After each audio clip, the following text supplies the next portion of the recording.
Welcome back. It's 6:52. Time for your morning news now. The College of Cardinals preparing to cast their first vote for the new Pope. 135 Cardinals will vote 4 times daily beginning today. From the Sistine Chapel, they'll vote twice in the morning, twice in the afternoon.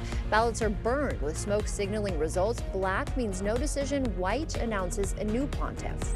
I think Cardinal Parolin, he is an Italian. He has a great depth of experience. He was very close to Pope Francis. I think Cardinal Tagle, he represents a thriving church in the Philippines, the rise of the Asian Christianity. Any Cardinal frontrunner could secure the required 2/3 vote to become Pope. We'll monitor the conclave and keep you updated.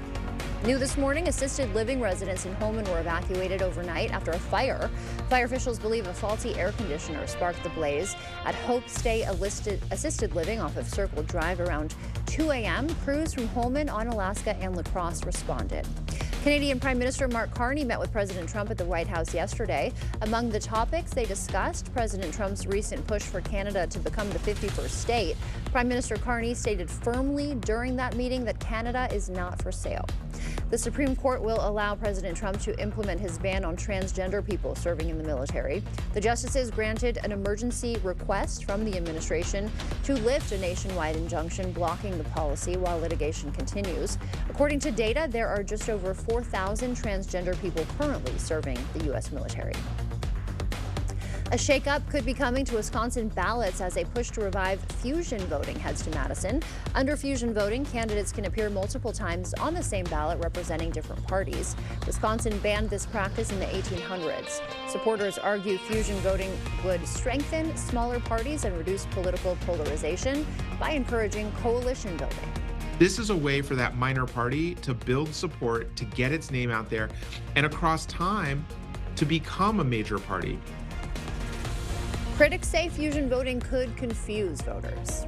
And today is the deadline for Americans to obtain a real ID. If you don't have one or another acceptable form of ID like a passport, you might face some delays at the airport. And we'll take a live look at La Crosse's regional airport this morning. Things are going smooth and on time here, nothing to worry about. If you are on a later flight, officials say expect a few delays in security as they work with their new protocol.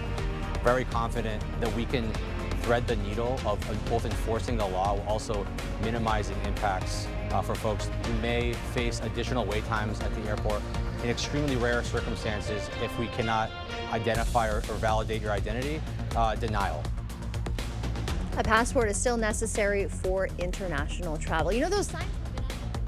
May 2025 always seems so far away. So do I need to go to the DMV today? You've already been. Okay, so you've got some breezy and gusty winds out there right now, holding on to some partly cloudy skies through the day. Slowly but surely, that wind is going to slowly progress down to La Crosse and then down to Prairie du Chien as we finish out the day into the afternoon and beyond, getting into warmer conditions gradually. And once we get past this cool coming in for today and tomorrow, then we'll pick it up as we go into Friday, Saturday, and Sunday. 80s on the way for next week as well. Get out and enjoy it. We're looking pretty dry.